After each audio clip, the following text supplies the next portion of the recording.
up? We are almost at the end of spooky season. Hopefully y'all have been making the most of it. Not gonna lie, I am ready for Christmas already. But this episode is going to be talking about mental health and homelessness and how we treat homeless people and our view of them. So I started a book club recently, and it's been a ton of fun to read some of these books I've had on my shelf forever, or just to get some new ones that I've been hearing about for a while. And it's awesome too, just to have some of these conversations with other people and to get, all the different perspectives. And for spooky season, we read The Wrong Family by Tarryn Fisher. 10 out of 10 recommend. It was super good. Definitely worth the read. Every time I thought I had it figured out, there was like another plot twist. And I was completely caught off guard. But anyway, side note, if you do want to check it out, you can find the audiobook online for free if you just Google it. But yeah, it's got some pretty crazy plot twists. I'm not going to spoil it for y'all, so I'll do my best to kind of give you some highlights. Because there's a lot of awesome excerpts from the book that I'm going to add in today to this episode, but I'll try my best not to spoil anything for you. But yeah, there are some homeless characters in the novel, which is where I'm going with this. But it just kind of, the whole book as a whole, it just sort of highlights the insanely unfair treatment in society that some people get. And then the other people don't even realize is happening. So, yeah, let's just jump right into it. So, all too often, homeless people get demonized and ostracized because of their social standing. And I mean, you guys know, like, we're scared of them, we fear them, we're disgusted by them, we pretend we don't see them. So let's think about this for a second. I'll set the scene for y'all. Let's say it's the middle of winter, and I'm not talking a California winter, I'm talking a real winter, a Minnesota winter. 8 degrees outside, negative wind chill, it's cold, it's windy, the snow is coming down hella heavy, and there's a homeless guy sitting on the sidewalk. Now, genuine, honest response here. What are your thoughts? What are you feeling? Maybe nothing? I mean, that's pretty common. That's a normal human response to that. But let's add something else into this picture. Let's add a little puppy or a kitty, if that's what you prefer. They're shivering, they're whimpering, they're whining, their ears are flattened, they're resting their head on their little paws. Now what do you feel? Presumably a lot more, right? We always feel bad for the animals, but not always for the person. Because we kind of forget that homeless person is a person. We just kind of dehumanize them to the point where we don't even see them as Mike or Tarryn or whoever. We just see them as a, quote, homeless person. And that's it. And now for those of you saying, well, the person's on the street because of their own actions and consequences, and, the dog didn't choose that lifestyle, they were just subjected to that because of their owner. And to that, I do want to add just another perspective, okay? We are not always the only narrators to our story. Sometimes the odds are just not in our favor. Sometimes we can never get a foot into the doorway because of social injustices and inequalities that hold us back from even getting to the hallway to that door. And so in The Wrong Family, there's a therapist, and she had some mental issues herself, but long story short, no spoilers, she made a mistake. And yes, it was a pretty big mistake. It deserved a form of consequence. And it was with a client, so there were more stringent repercussions that were involved. But basically, what happened? She went to prison after that for a couple of years. And then when she got out, she couldn't get a job right away. And then they weren't good jobs. And then it just everything just kept going downhill until eventually she was homeless for a while. Right? And she was a therapist, so she was well educated. She had a great job. She had her life together for the most part. And she still ended up homeless. And I'm not even going to talk about the thousands and thousands of homeless veterans out there. This is me acknowledging it, but that's too much to go into for this episode. But there's a scene in The Wrong Family where she's telling her story to this kid, and he asked her about what her last day as a therapist was like. And this is what she said. She said, "It was sad. I didn't want it to be my last day, but sometimes there are no way around these things." And the kid considered this, his forehead furrowed, and he said, "You felt out of control." And she said, "Yes, I did. Unfortunately, we aren't the only ones in control of our story arcs. Outsiders have an influence too." And then he said back, "But we let the outsiders have an influence, right?" And she said, "Yes and no. When you're an adult, you can control who you allow into your life, but you cannot control how they'll behave once they're there." So, I love this book. I'm telling y'all, you got to read this book because there's so many good quotes in there. But anyway, yes, it is not always in our control on what happens to us, how society treats us after one mistake. And many times with homeless people, we use drug use as kind of like an excuse for why it's their fault that they're homeless, or like why they're somehow less deserving of empathy than others, whatever the case may be.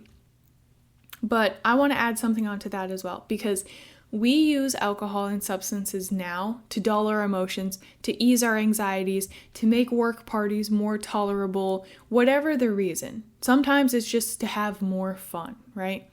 Whatever your reasoning is for it. And so we do that now. Imagine being cold and starving and miserable on the sidewalk for months and months and months on end with truly no hope to ever reverse your situation. Drugs still provide them with that same emotional outlet. It dulls their reality. It can make them sleep for hours and hours and hours.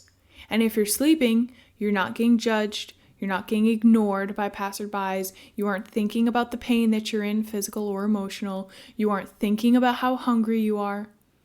And some of the heavier drugs do affect your appetite as well. So you can just go on a bender for literally 2 days without eating anything, and you don't notice it because you're not really in your right mind. And so sometimes they will take those drugs specifically for that purpose because they don't have food to eat anyway for those 2 days. And so it gives them the perception that they're prolonging their deprived needs, and it just kind of dulls that basic human urge for a necessity of food or water or sleep, whatever the case may be. And so I just think that we need to be cautious on the type of judgments we're passing on to homeless people, because it really truly could be any of us. And we don't know what their past experiences are. And so in The Wrong Family, there's this other line where she's talking about how people view her on the street. And again, no spoilers, but she was somewhere where she wasn't supposed to be, let's just say. I'll just leave it at that. And she says, quote, "They'd be back any minute. She just knew it. Call it a sixth sense. Animals had it too. They knew when a predator was near. And that's all people were really, wasn't it? Animals dressed up." And it's so sad too, because homeless people have just absolutely nothing. Like, imagine how dehumanizing that would feel if that was you. Just to be lacking all of the basic human necessities. And another line from The Wrong Family, the homeless girl in there, she was snooping on other people's information because she said she liked, quote, how the information made her feel.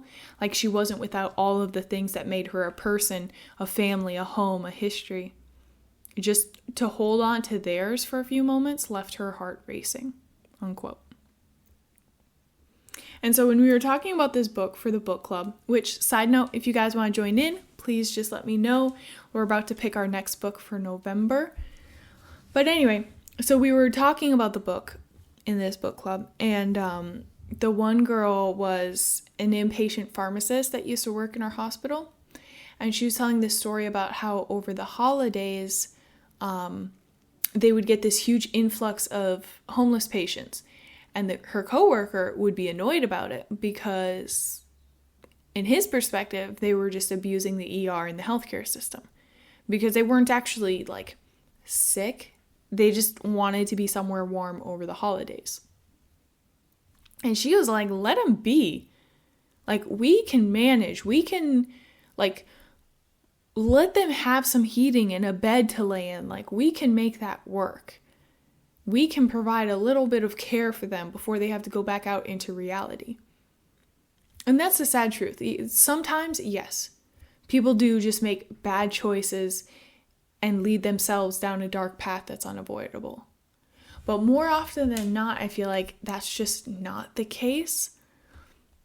And the thing is, mental illness and prison and homelessness, they all go hand in hand. They're painfully connected because many times people who commit, like, I was reading this study about homeless people that have been in and out of the prison system. And it was saying that many times they would actually commit petty crimes with the intention of getting caught and then sent back to prison just because they know that in there they'll have clothes and food and healthcare and a bed and shelter, and they don't have that guarantee on the outside, on the street. And so there's another excerpt from The Wrong Family that I want to read. And she says, "Now here I am, going deeper into the shit rather than out of it. But wasn't that the story of my whole life anyway? Out on parole, but in a different type of prison." I'm telling y'all, you have to read this book. It's so good. But yeah, it's society sometimes. To some, it can be a very freeing dynamic. And for others, it can just immediately be a prison. It just depends on our circumstances. But we need to realize that not everyone has the same circumstances. Not everyone has the same experiences and the same opportunities. And sometimes, unfortunately, we can create a societal prison for others from our own needs and desires. And so at first I was thinking maybe this was a cultural thing where, because, I grew up in a very rural area. Maybe it was just us that kind of dehumanize homeless people. Like, maybe it's just us that were trained to be scared of homeless people, whatever the case may be. Maybe it's just like my perspective of all of these things happening, but that's not necessarily how it is. However, we have an inpatient psychiatric ward in our hospital, and it's right next door to our inpatient pharmacy. And this is kind of how I know that it's like across the board this happens, because when we get new students in, and they're from, all across the country, all the states, whenever we get the new students in and they hear about the ward and, the fact that we actually go in there almost on a daily basis, they get so scared to go in there, and they're so nervous that they'll see a patient. And when we do go in there to refill the meds, you can just see how uncomfortable they are. You can cut the tension with a knife, and they'll stand right behind me. So they're basically hiding behind me, especially whenever the patients are out and about. And they just stare at the patient's socks, or they'll just be super awkward about it. And I feel so bad because the patients can feel that too. They know. Especially when it's the younger patients. It's always so sad because they're just as uncomfortable. They're embarrassed. They're ashamed. They don't want to be seen like that. And they know that these kids are judging them. And I'm just guys, they're just patients. They're not monsters. They're still human. They're just having a hard time, and they're getting the help that they need. They're not psycho like we say. You know what I mean? And so then after that, then I realized no, this is across the country. This is a thing that everybody does. We just dehumanize and demonize any mental illness or homelessness. And it's just so sad to me because, like I said, they're still people. They're one of us. They're just going through something differently, which very well might happen to any of us at any given time. I mean, like I said, from The Wrong Family, she was She is the last person that you'd ever stereotypically think would become homeless, right? She had a doctorate, whatever, and she still wound up on the street. So it really just goes to show that this can happen to anybody, and that we should have more empathy for those that are on the street. Now, granted, am I saying like, oh, go give them all of your money? No, because they might abuse it. I don't know. But at an absolute minimum, so some people are comfortable like giving them food or dropping off, in the wintertime, dropping off extra spare coats or shoes or blankets, whatever. If you're comfortable doing that, awesome. You are a saint of society. But if you don't feel comfortable doing that, that's still perfectly fine. I'm just asking that we all kind of just take a second to recognize when we see a homeless person, really kind of grasp what you're thinking, what you're feeling, and just kind of come to terms with that. And maybe redirect the way that you perceive them. Maybe we don't see them as oh, gross, that's a stinky homeless person. Let's walk on the other side of the street. And just show a little bit of human compassion, right?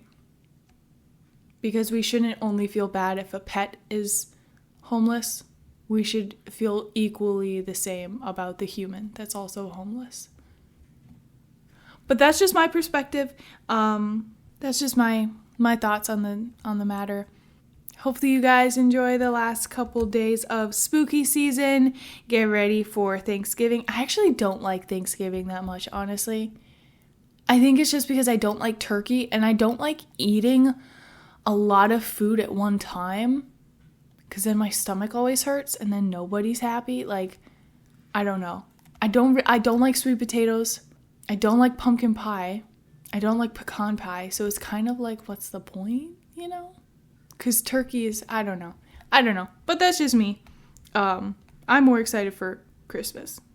But I always am excited for Christmas. Anyway, I'm rambling.